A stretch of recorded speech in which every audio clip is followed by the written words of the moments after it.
Justru karena persoalan itu saya tahu tentang isu-isu di bawah gitu ya, tentang isu-isu sosial, budaya gitu, ekonomi.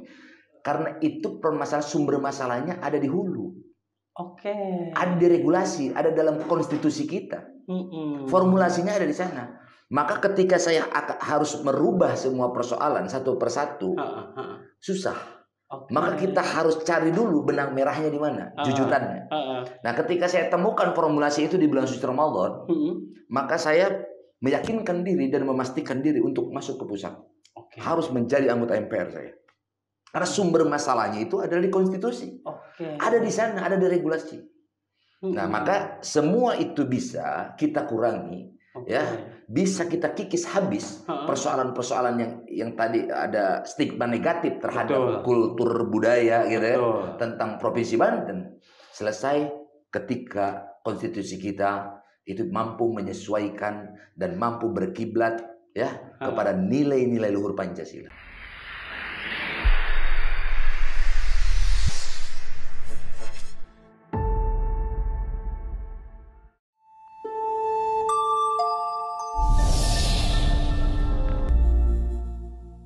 Assalamualaikum warahmatullahi wabarakatuh. Selamat datang kembali di Bagus Podcast.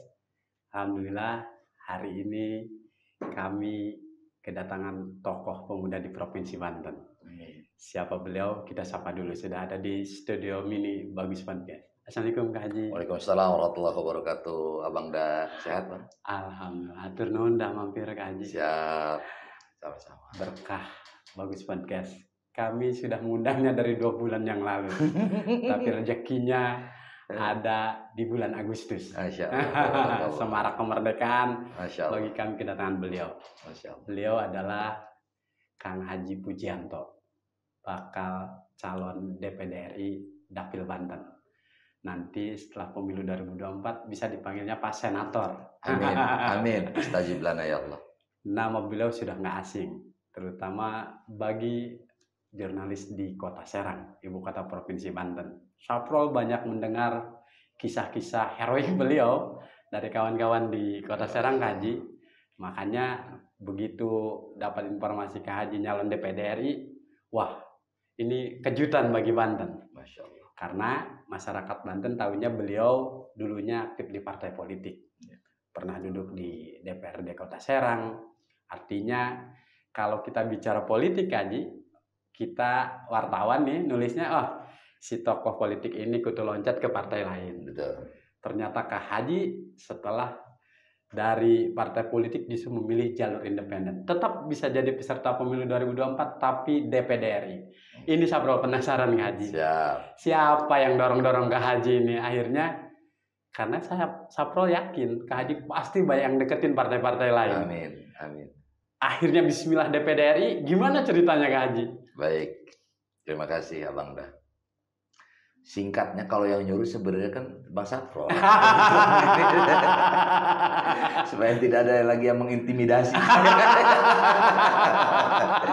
Biar lebih merdeka dan tentunya dalam rangka pembuktian bahwa kedaulatan itu di tangan rakyat. Asik, saya pengen membuktikan bahwa kedaulatan rakyat itu ada apa enggak?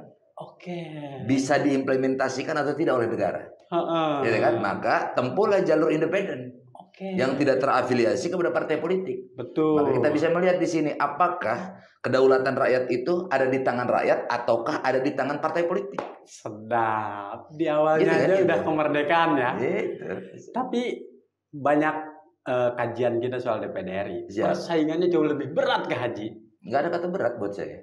Nggak ada kata berat. Nggak ada kata berat. Kalau Allah sudah berkehendak selesai sudah. Artinya sudah mantap. Bismillah. Oh, iya. Masih bakal calon ya per hari ini ya. Masih bakal calon. Awal Agustus. Betul. Pertengahan Agustus ada penetapan DCS ya. DCS. Betul. Tapi Saprol intip berkasnya di KPU Banten, Kak Haji sudah memenuhi syarat semua. Amin. Mudah-mudahan tidak ada yang usil. Alhamdulillah. Karena semuanya demi Banten kan. Iya dong, betul. Tapi ini yang menarik.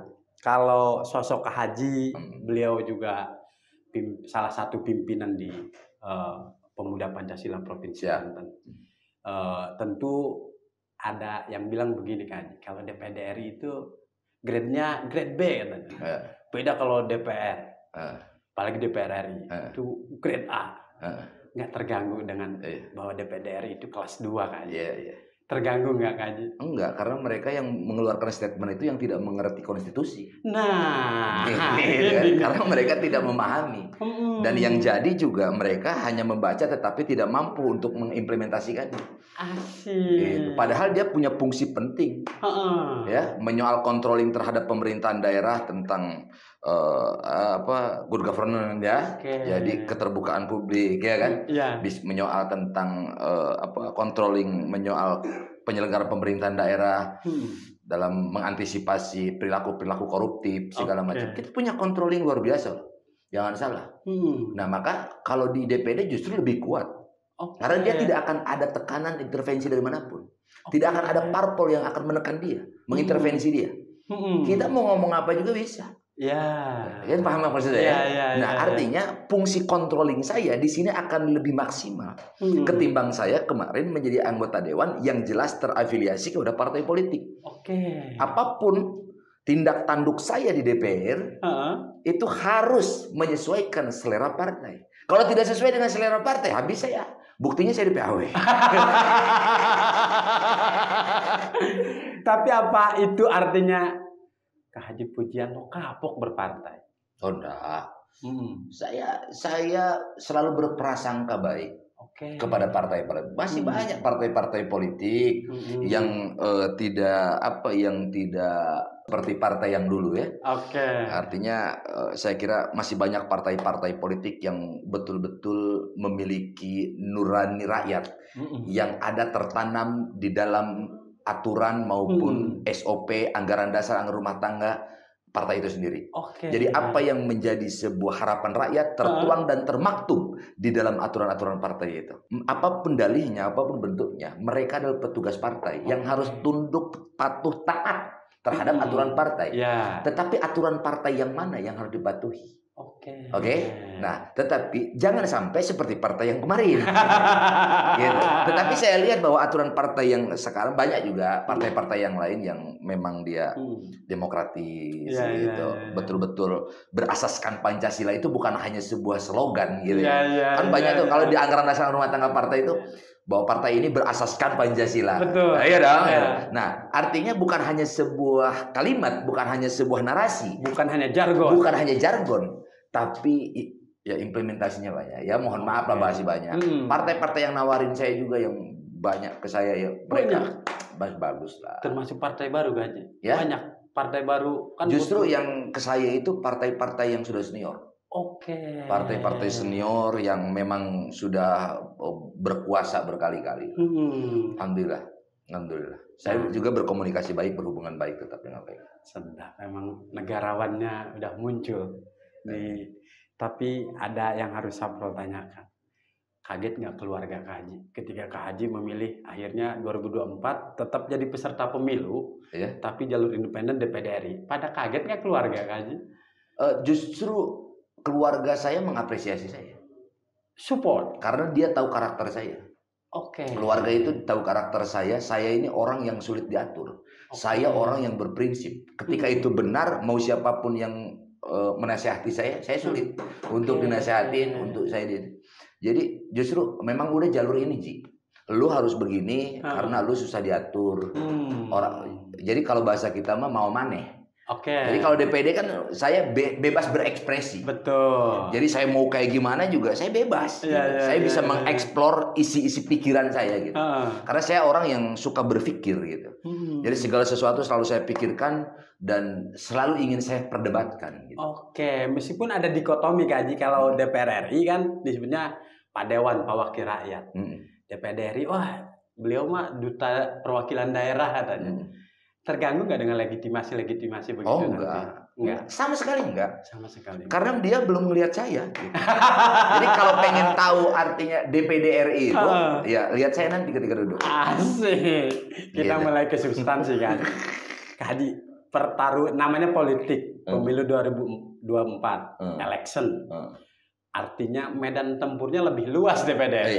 8 kabupaten kota. Betul. DPR RI kan dibagi 3 zona, 1, 2, 3. Artinya lebih kecil medannya.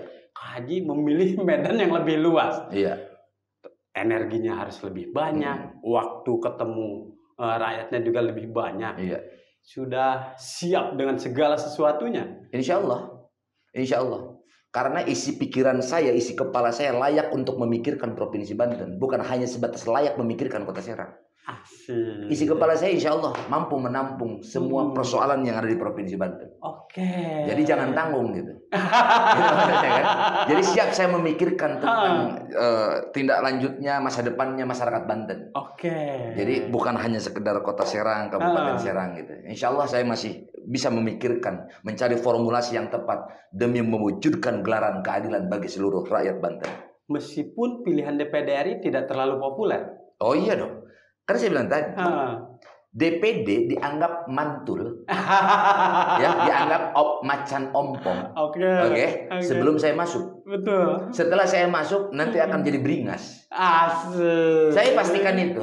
Saya pastikan itu. Dan saya akan dengan segala upaya, dengan segala ikhtiar untuk bisa mengembalikan kedaulatan rakyat itu. Asik. Ini yang dibutuhkan masyarakat Banten. Tapi kita sudah himpun, bagusnya sudah himpun. Apa sih harapan masyarakat Banten ketika ketemu para senator? Satu, Lebak dan Pandeglang selalu teriak dari dulu nih Kak Haji. Kami pengen DOB, daerah otonom baru, di Lebak Cilangkahan, di Pandeglang Cibaliung. Kemudian di Kabupaten Serang juga ada, Tangerang juga ada. Betul. Apakah ANSI DPD RI hanya memperjuangkan soal DOB atau Kak Haji punya agenda? Oh ini loh yang dibutuhkan masyarakat Banten ketika Kak Haji duduk DPD RI.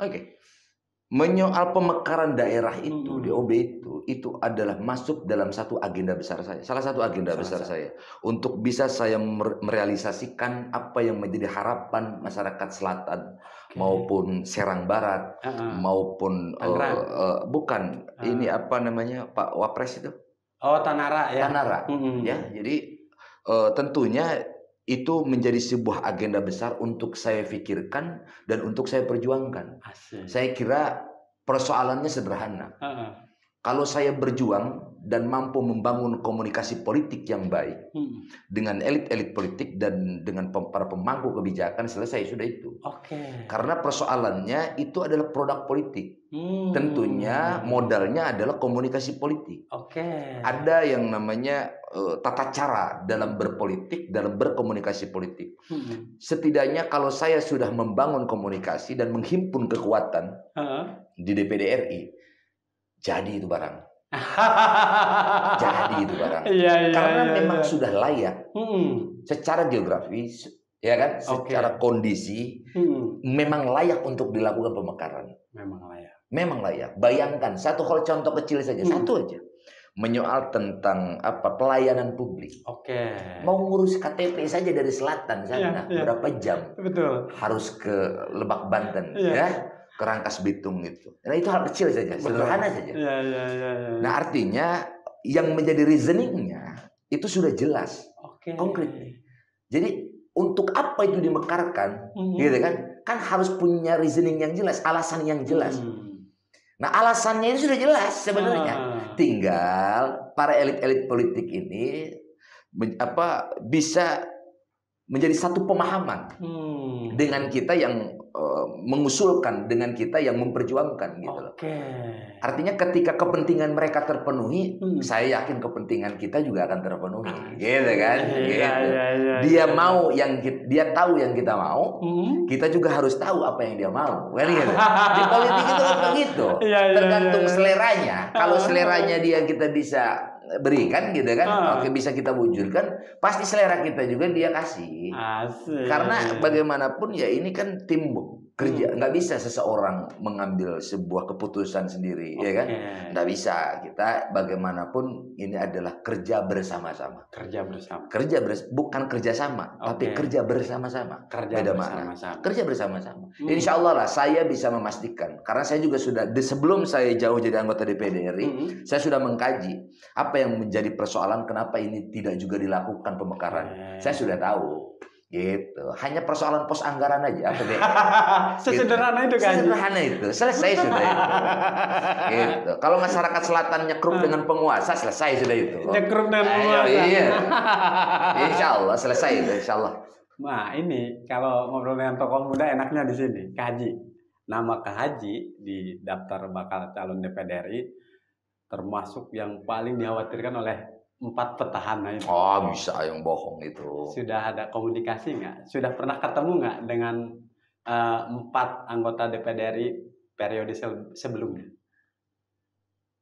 Satu ya. Yang satu sudah. Tapi saya nggak perlu sebutkan namanya. Oke. Ya, intinya menyarankan untuk saya tidak nyalon. Gitu aja. Gitu. Kirain diskusi panjang sharing apa yang dibutuhkan masyarakat Bandung, ternyata Kak Haji disarankan. Ya, intinya menyarankan lebih baik nyalon DPR, DPRD gitu, segala macam. Dirayu-rayu ya, biar tetap di legislatifnya yang DPR RI. Jawaban saya ya simpel aja. Gimana Kak Haji? Isi kepala saya sudah terlalu banyak menyoal Banten. Oke. Jadi tidak sedikit isi kepala saya.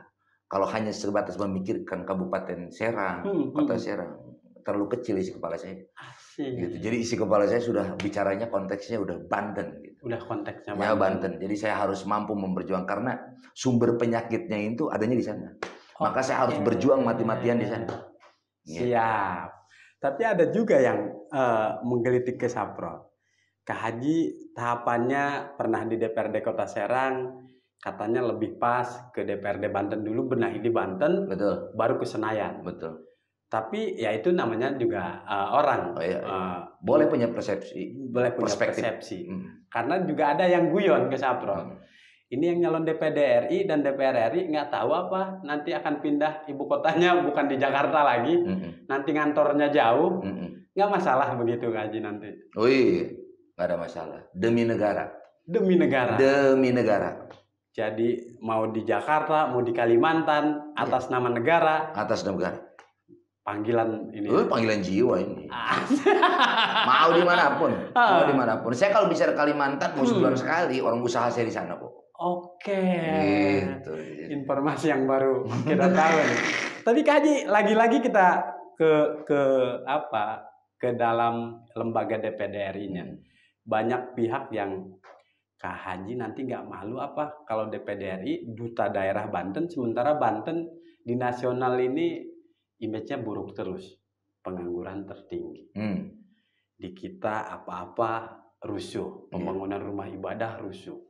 Sementara label duta daerahnya itu adalah DPD RI. Bagaimana Kak Haji nanti menjelaskan bahwa Banten itu nggak seperti image yang negatif itu? Apa yang Kak Haji bisa sampaikan ke nasional terutama bahwa Banten itu nggak gitu juga gitu. Ya, baik. Justru karena persoalan itu saya tahu tentang isu-isu di bawah gitu ya, tentang isu-isu sosial, budaya gitu, ekonomi. Karena itu permasalahan sumber masalahnya ada di hulu. Oke. Ada di regulasi, ada dalam konstitusi kita. Formulasinya ada di sana. Maka ketika saya harus merubah semua persoalan satu persatu, susah. Maka kita harus cari dulu benang merahnya di mana, jujutannya. Nah, ketika saya temukan formulasi itu di bulan suci Ramadan, maka saya meyakinkan diri dan memastikan diri untuk masuk ke pusat. Harus menjadi anggota MPR saya. Karena sumber masalahnya itu adalah di konstitusi. Ada di sana, ada di regulasi. Nah, maka semua itu bisa kita kurangi, ya, bisa kita kikis habis persoalan-persoalan yang tadi ada stigma negatif terhadap kultur budaya gitu ya, tentang Provinsi Banten.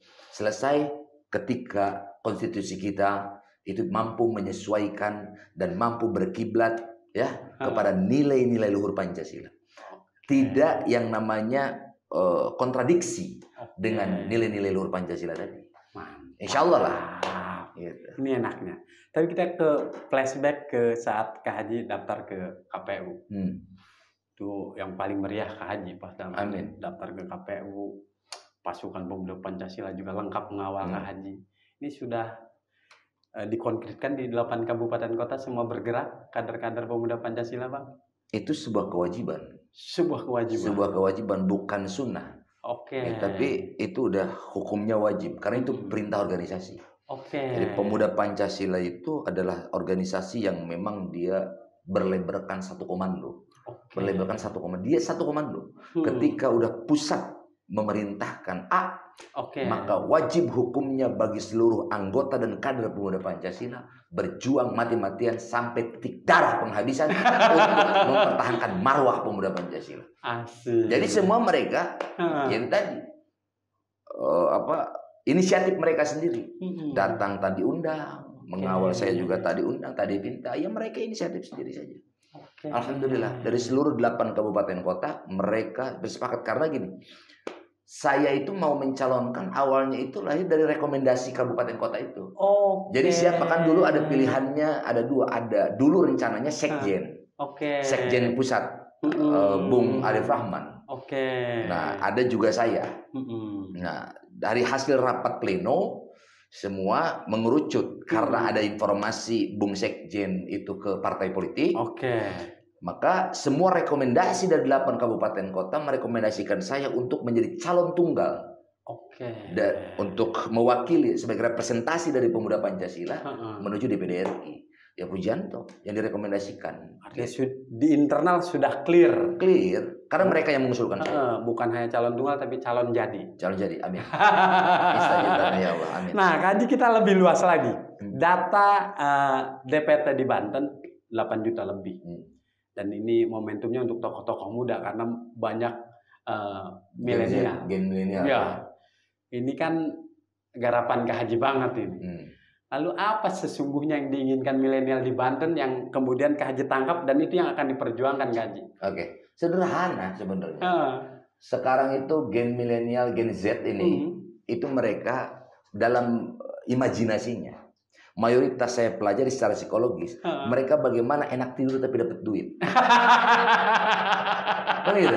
Mereka nggak mau capek gitu. Mereka nggak mau berproses, mereka nggak mau capek tapi bisa menikmati hidup dengan pendapatan yang cukup. Gitu kan? Nah, sebenarnya penunjang itu ada. Sebenarnya penunjang itu ada dengan kemajuan teknologi gitu ya, dengan kita bisa mengoptimalkan dunia media sosial gitu ya, itu sebenarnya bisa dilakukan. Hanya saja persoalan formulasinya, regulasinya yang mampu menguntungkan masyarakat Indonesia, khususnya kaum milenial tadi, bukan justru menguntungkan para cukong gitu ya. Nah, karena bagaimanapun saat ini mereka adalah aset. Aset yang tentunya harus kita perhatikan dari ujung kaki sampai ujung rambut. Karena dia ada regenerasi loh. Mereka itu regenerasi yang harus kita cukupi ya. Bukan hanya sekedar finansialnya, tapi SDM-nya juga. Karena modal kita kalau gini. Kalau seandainya negara kita bisa kaya raya ya, karena yang namanya kaya akan sumber daya alam ya. Kalau saya berpikir negara kita akan kaya, akan sejahtera, manakala kita mampu mengoptimalkan sumber daya manusia. Itu modal utama kita majunya suatu negara saat ini adalah sumber daya SDM-nya. Nah, maka kalau kita bikin perbandingan alam, sumber daya alam, setiap hari diproduksi, setiap hari digarap, ya. Kekayaan alam kita lama-lama akan habis. Dan pasti kita akan menemukan kebangkrutan dan keterpurukan negara kita. Tapi ketika yang kita pacu, yang kita coba eksploitasi itu bukan alam. Coba ya, ketika Anda mengeksploitasi alam, Anda mampu mengkayakan negara Anda. Tapi sekarang coba formulasinya kita ubah. Kita eksploitasi sumber daya manusia tadi. Kita pacu mereka, kita pecut mereka supaya menjadi orang yang mampu menciptakan sebuah inovasi, ya kan? Menjadi pemuda yang inovatif, kolaboratif, gitu kan? Nah ini yang harus dilakukan. Ketika mampu berinovasi. Kalau orang lain kan harus ada dalam mindset kita, anak muda itu begini. Kalau orang lain mampu, kenapa kita tidak? Semua yang terjadi, produk apapun yang ada itu hasil daripada inovasi. Mereka meracik, mengarang, gitu kan semuanya. Nah, anak-anak muda itu harus berani untuk mengambil sebuah resiko, untuk membuat sebuah formulasi produk yang layak dikonsumsi, gitu kan? Menjadi sebuah komoditi, menjadi sebuah kebutuhan. Maka mimpi mereka untuk tidur dapat uang akan terwujud. Dan negara harus hadir di situ. Negara harus hadir membuat sebuah pondasi aturan regulasi yang menguntungkan. Itulah. Nah itu ruangnya dibuka. Ruang terbuka. Itu akan berdampak signifikan, baik itu untuk mengurangi angka pengangguran, baik itu untuk pendapatan daerah. Jangan salah loh. Sekarang ketika kita berbicara menyoal transaksi transaksi belanja online gitu. Iya, transaksi itu sudah merajai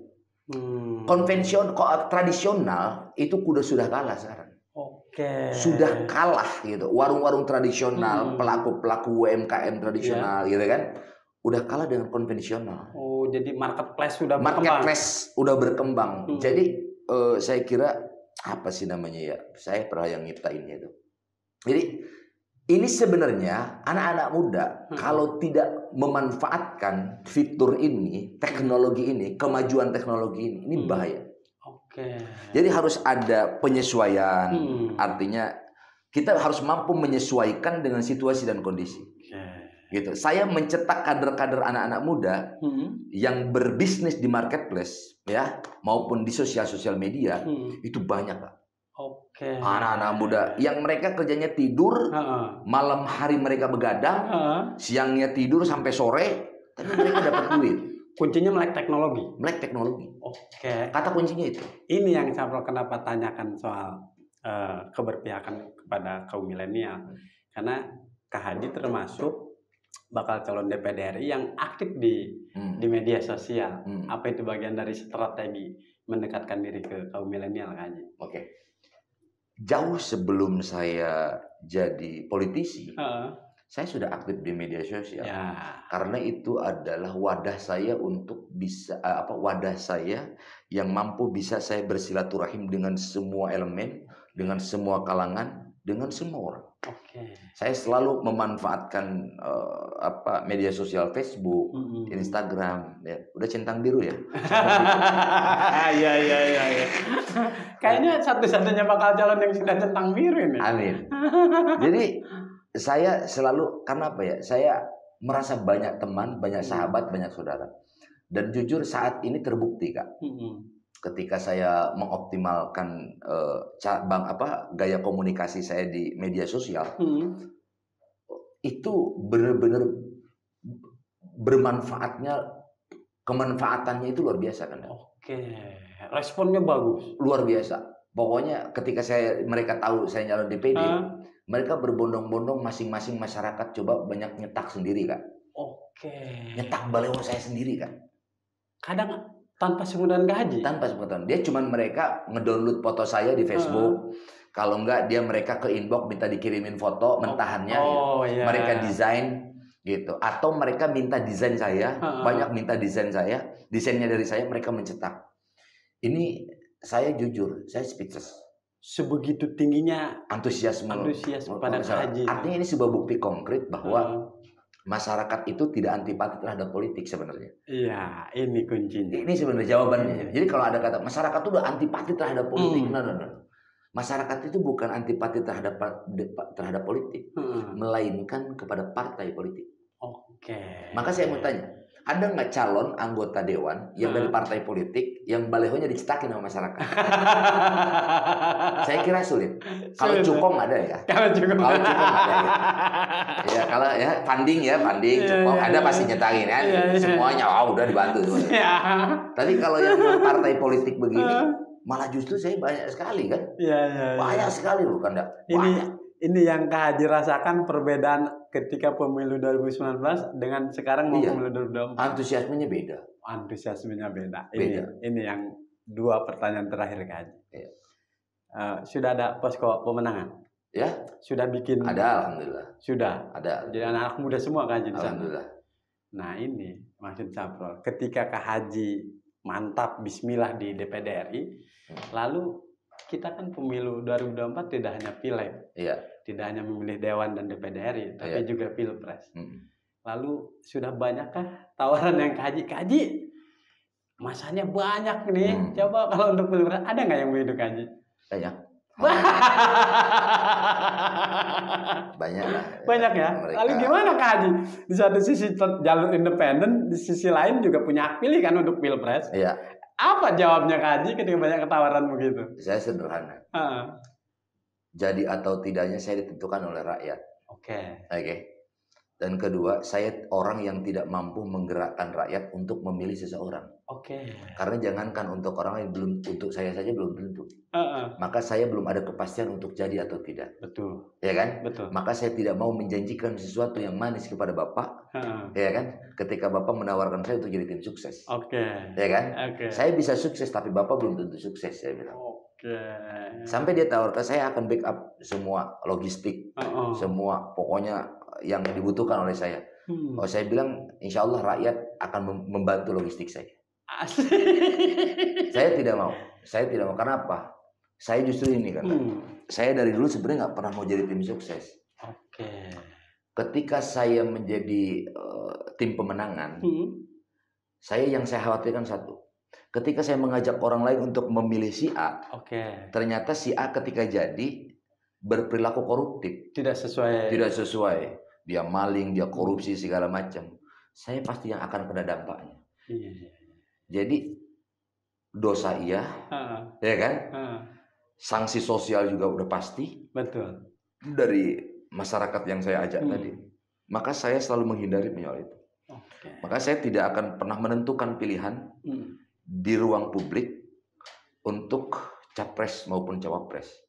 Untuk sementara ini. Sampai hari ini ya? Sampai hari ini.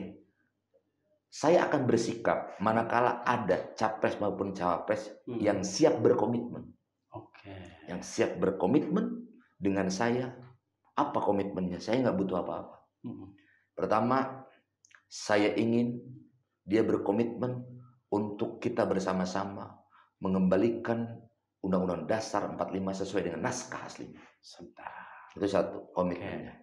Yang kedua, dia siap berkomitmen untuk betul-betul bisa meneruskan perjuangan para pendiri bangsa yang dimana baru mereka mengorbankan darah, nyawa, dan air mata demi yang namanya menghantarkan kita kepada pintu kemerdekaan.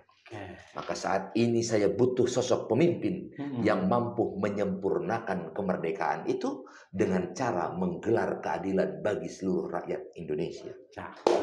Itu yang saya butuhkan. Sumber masalah kita di bawah ya itu karena apa? Belum adanya gelaran keadilan. Ketika banyak konflik, banyak kerusuhan, banyak kekacauan, pelajar tawuran. Karena apa? Pemerintah atau penyelenggara pemerintah saat ini belum mampu menggelar keadilan bagi seluruh rakyat Indonesia. Kenapa itu terjadi? Kenapa itu terjadi? Itu sumber masalahnya, Kak.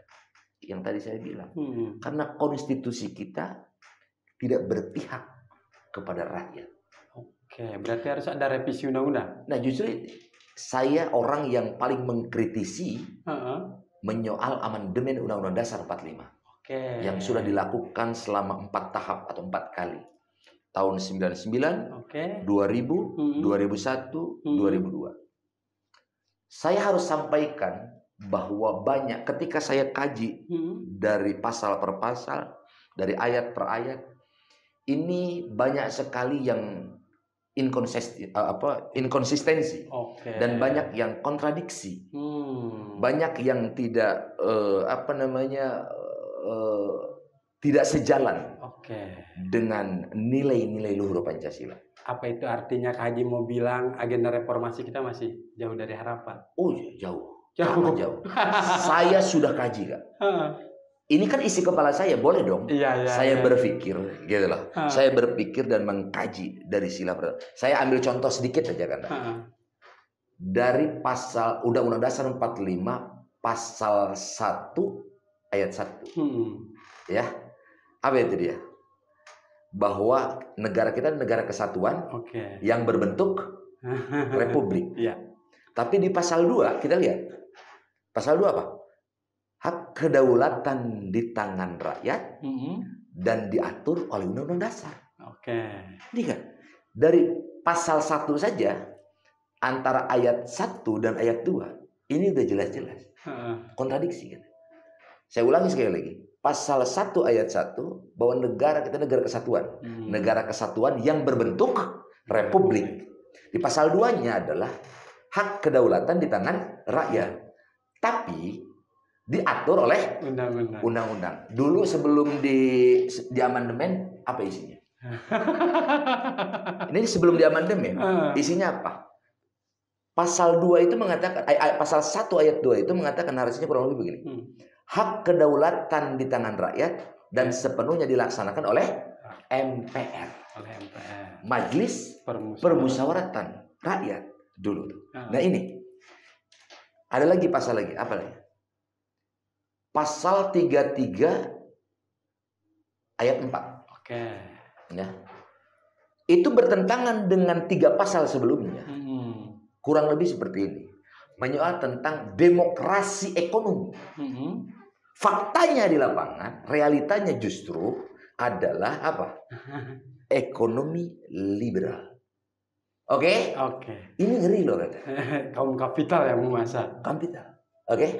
Ini itu apalagi coba. Iya. Pasal 22E. Oke. Tentang apa? Tentang pemilihan umum. Ini undang-undang jelas bertolak belakang. Apa yang sudah dilakukan amandemen selama 4 kali ini itu jelas dia bertolak belakang dengan cita-cita luhur para pendiri bangsa ini.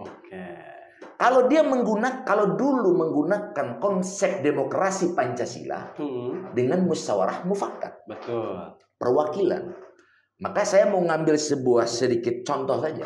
Ini ambil contoh kita dalam kehidupan kita sehari-hari aja, atau contoh biar mudah dimengerti oleh masyarakat. Memilih imam di masjid, apakah dipilih oleh seluruh rakyat atau oleh para orang-orang yang ngerti? Yang ada di masjid. Hanya oleh orang-orang yang ngerti. Hanya dipilih imam itu oleh orang yang mengerti, bukan oleh semua orang yang tidak mengerti. Betul. Orang yang mengerti itu adalah siapa? Orang yang mengerti tentang hukum tajwid, tentang hukum fikih. Dia mengerti. Oh, antum ustadz baik jadi imam hari Jumat besok, ya. Kenapa dipilih? Karena yang milih ngerti bahwa antum bacaannya suaranya bagus, bacaannya tartil, tajwidnya bagus, fikih, ilmu fikihnya bisa, gitu kan, mampu gitu. Nah, itulah orang yang mengerti. Nah, pertanyaannya, bagaimana nasib seorang imam ketika dipilih sama orang yang nggak ngerti? Ya, deh. Sekarang imam dipilih oleh seseorang, oleh semua masyarakat. Semua masyarakat milih imamnya anu saja. Ngerti kagak? Ya dong, milih aja. Kira-kira itu sholat bubar apa? Paham ya maksud saya? Kesimpulannya apa? Bahwa memilih presiden dan wakil presiden, ya, itu bukanlah tangan rakyat yang harus memilih. Kenapa saya katakan itu? Karena tidak semua rakyat paham. Hampir semuanya masyarakat. Oke? Tidak paham kriteria pemimpin untuk Republik Indonesia ini yang layak, yang pantas, yang mampu nih, yang jujur, yang adil itu yang mana, mereka nggak paham. Dari mana mereka harus bisa menyimpulkan pemimpin ini adil? Betul? Mereka jangan pernah disajikan dengan sesuatu hal yang mereka tidak dikuasai oleh mereka. Mereka rakyat jangan kau sajikan dengan menu makanan yang sulit dimakan oleh mereka. Saya kira orang yang dipilih oleh rakyat untuk mewakili mereka yang ada di MPR itu adalah orang-orang yang mengerti tentang hukum ketatanegaraan, tentang sejarah berdirinya Republik Indonesia, tentang konsep negara kesatuan, dengan tujuan negara. Mereka tahu nggak sekarang? Dalam undang-undang, di Undang-Undang Dasar 45 yang diamandemen, itu mereka harus memiliki sebuah formulasi untuk 3 persoalan. Apa itu dia? Pertama adalah tentang mengatur negara hukum. Kesatu, mengatur tentang negara hukum. Yang kedua adalah tentang tujuan negara. Yang ketiga adalah terkait demokrasi. Itu isinya undang-undang tuh. Kesimpulannya itu untuk 3 itu. Nah, sekarang amandemen Undang-Undang Dasar 45 dia lebih berorientasi ya, lebih berfokus kepada dua hal. Apa dua hal itu? Tentang hukum dan politik. Itu jadi berorientasinya amandemen undang-undang ini justru bukan kepada tujuan negara. Jawab sama Kanda. Tujuan negara kita apa? Welfare state. Negara kesejahteraan. Itu tujuan negara. Betul. Welfare state itu negara kesejahteraan. Artinya jangan Anda kesampingkan terkait tujuan negara. Tujuan negara itu adalah kesejahteraan. Konsepnya apa? Negara kesejahteraan termaktub di dalam nilai Pancasila, sila kelima. Keadilan sosial bagi seluruh rakyat Indonesia. Dan itu yang akan diperjuangkan Kak Haji. Itu. Tidak akan ada persatuan kalau gelaran keadilan belum dilakukan. Mantap. Ya tak? Nggak bakalan bisa. Maka MPR saat ini itu turun satu grade. Saya harus sampaikan bahwa MPR adalah lembaga negara. Dulu MPR sebelum undang-undang diamandemen itu adalah lembaga tinggi negara. Sekarang sejajar dengan lembaga negara lainnya menjadi lembaga negara. Betul. Artinya MPR memiliki tugas pokok dan fungsi. Praksisnya, praksis hanya melantik 5 tahunan sekali. Betul. Presiden waktu setelah 5 tahun melantik beres 5 tahun molor tidur. Maka MPR saat ini adalah seperti halnya macan ompong. Saya ingin mengembalikan lembaga negara tadi, lembaga rakyat tadi, MPR tadi kepada grade yang semula, yaitu menjadi lembaga tinggi negara. Kalau saat ini kedaulatan hanya sampai di tangan eksekutif, presiden dan DPR, tujuan negara tidak akan tercapai. Tapi tentu kami ucapkan selamat berjuang dengan cita-cita itu. Tapi 2024 pemilu kita akan dengan aturan yang sekarang Haji, suara satu profesor dan suara satu preman itu sama dihitung. Iya betul. Ya kan? Itu. Bayangkan omongan. Iya betul. Rasanya emang nggak cukup kalau kita ngobrol dengan Kak Haji, ini urusan negara sangat serius. Iya. Tapi Kak Haji, karena durasinya juga terbatas. Sapel di pertanyaan pamungkas. Ketika kita berandai-andai, ketika Kak Haji 2024 lolos ke Senayan DPD RI, sementara di 2024 Novembernya kita juga ada pilkada.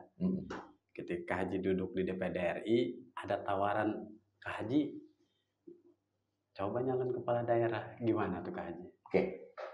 Tawaran itu baru dari guru-guru saya, yang saya kunjungin para alim ulama, para habaib, para kiai, para ustadz. Mereka berharap saya di kepala daerah. Tapi saya sampaikan kepada mereka bahwa saya belum terfikirkan untuk menjadi kepala daerah. Kenapa? Karena percuma saya jadi kepala daerah. Pertama, ketika regulasinya masih model kayak begini. Hukum konstitusi kita masih model kayak begini. Ini bahaya. Ya, kenapa bahayanya? Satu contoh saya ambil kecil saja. Ketika misalkan partai penguasa di pusat warnanya A. Betul. Di Provinsi Banten warnanya B. Maka pembangunan apapun, mau infrastruktur atau apapun tidak akan sejalan. Karena konteksnya berbicaranya kepentingan politik. Kalau saya bangun bagus-bagus jor-joran di Provinsi Banten, maka yang akan diuntungkan adalah partai politik yang mengusung gubernur tadi. Ya kan? Nah, kalau hukum konstitusi kita masih kayak begini, itu akan repot. Yang kedua reasoning saya adalah pondasi iman saya belum kokoh. Berat bagi saya untuk menjadi seorang kepala daerah atau eksekutor dalam sebuah program ataupun kebijakan, karena pondasi iman saya belum kokoh. Yang ketiga adalah karena persoalan pasukan saya ini seabrek-abrek. Budaya kita itu adalah ketika temannya jadi pejabat, maka akan banyak berbondong-bondong nyari proyek. Saya itu punya sifat nggak kagak enakan. Kerokan. Jadi saya tuh nggak mau dirongrong begitu. Ketika cita-cita saya baik, tujuan saya baik, niatnya saya baik, karena dirongrong oleh sahabat, oleh teman, oleh sanak famili, handai dolan, merongrong saya untuk proyek, akhirnya saya ikut dalam permainan itu. Timbulnya apa? KKN. Betul. Berperilaku koruptif. Udah pasti itu, Kak. Jadi makanya saya coba menghindari itu. Nah, kalau misalkan di legislatif gimana? Ya kan bukan eksekutor. Eksekutif itu eksekutor. Pelaksana. Kalau saya bukan konseptor. Karena saya senang berpikir. Nah, isi kepala saya bagaimana caranya itu diimplementasikan, mampu diejawantakan oleh eksekutif. Gitu kan? Dan isi kepala eksekutif wajib untuk saya kritisi. Ya kan? Jadi pikiran-pikirannya harus saya perdebatkan. Gitu lah. Nah, itu model saya, gaya saya kan. Cakep memang. Kaji ini paling pamungkas ini. 2019 kan Kaji duduk di DPRD Kota Serang juga butuh kos politik. Itu hanya untuk Kota Serang. Ini DPRD RI sebanten Kaji. Kos politiknya juga bisa berkali-kali lipat dari yang dikeluarkan Kaji 2019. Betul. Itu juga sudah ada konsultasi dengan orang rumah Kaji. Jangan sampai dapur di rumah nggak ngebul demi 2024. Gimana tuh Kaji? Baik. Pertama, saya tidak pernah sedikit pun memikirkan menyoal modal politik. Saya tidak pernah. Saya bukan tipikal orang yang mau melangkah itu memikirkan gimana nih biayanya, gimana modalnya gitu loh. Gimana penunjangnya. Saya nggak pernah berpikir itu. Saya selalu pasrahkan sama Sang Kuasa. Jadi saya tidak pernah merasa takut karena saya nggak punya duit. Karena ketika saya tuh orangnya berkeyakinan gini. Ud'uni astajib lakum. Barang siapa yang minta kepada Allah, maka akan berikan. Kalau Allah sudah berkehendak, kalau kita sudah minta, Allah pasti akan berikan. Saya punya keyakinan itu. Karena gini, takdir itu ada dua. Ada takdir Allah, ada takdir Allah, ada takdir al-ikhtiyari. Kalau nasab itu takdir Allah. Kalau nasib itu takdir al-ikhtiyari. Nasab itu keturunan. Allah yang menentukan. Kita nggak boleh tawar-menawar lagi. Tapi kalau nasib, kita yang menentukan. Kalau kita mau berikhtiar, kita mau berupaya, kita mau berjuang, insya Allah Allah akan wujudkan mimpi kita dan tujuan kita. Karena itu takdir al-ikhtiyari. Paripurna sudah kalau sudah begini nih Kaji. Tapi kita selalu ingat pesan para kiai di pondok pesantren. Bahwa tugas kita semuanya adalah berikhtiar.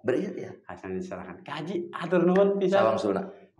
Dapat banyak pencerahan. Amin. Pemirsa Bagus Podcast, akhirnya kita tahu alasan dibalik Kak Haji Pujianto memilih maju di jalur independen DPD RI.